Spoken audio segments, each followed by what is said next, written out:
سلام. شما خوبی؟ منم خوب. خوشحالم مثل کسی که 12 سال زندان بوده و الان آزاده.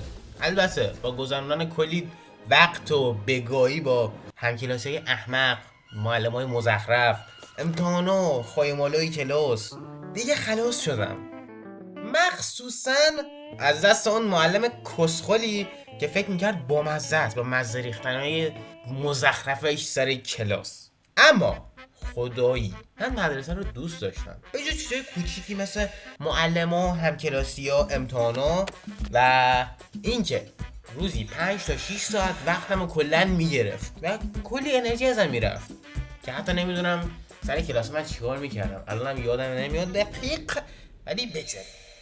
الان شاید بگی خوش به حالم شده که مدرسه تموم شده بعد 12 سال، ولی تازه چالش ها، مسیرها و بگاهی های زندگی شروع شده. استرس آینده، سربازی، کار، دانشگاه و امید به زندگی که خودم بهش امیدی ندارم بالای سرها ایستادن و منتظرن که با من داستان کنن. حالا لابد فکر کردی من پلنی ندارم. معلومه که دارم. پلن ای فرار از سربازی. از اسمش که مشخصه دیگه، قراره فرار کنیم. در صورت مواجه شدن با شکست در پلن A میریم سراغ پلن B، یعنی دانشگاه. اینکه قرار اینجا هم با کلی آدم سر و کله بزنم، حتی فکر کردن بهش هم خستم میکنه. برای دوتا قول دیگه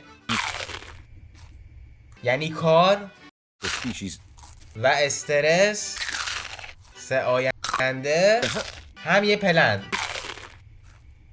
دارم که مولا دردش نمیره. قرار پخت و پز کنم. البته چه پخت و پزی؟ لابد فکر کردی میخوام برم کریستال آبی درست کنم، اما نه، فقط تریاک.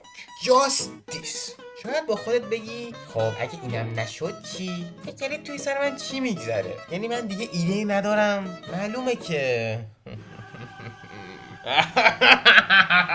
پلن بی، شکر مامان. اگه اشتباه نکنم ترجمهش همین بود تو گوگل. چیکار بکنم باش؟ آفرین پیسر، نقشات منو به وجد آورد. قربونت لوسی. باریکلا.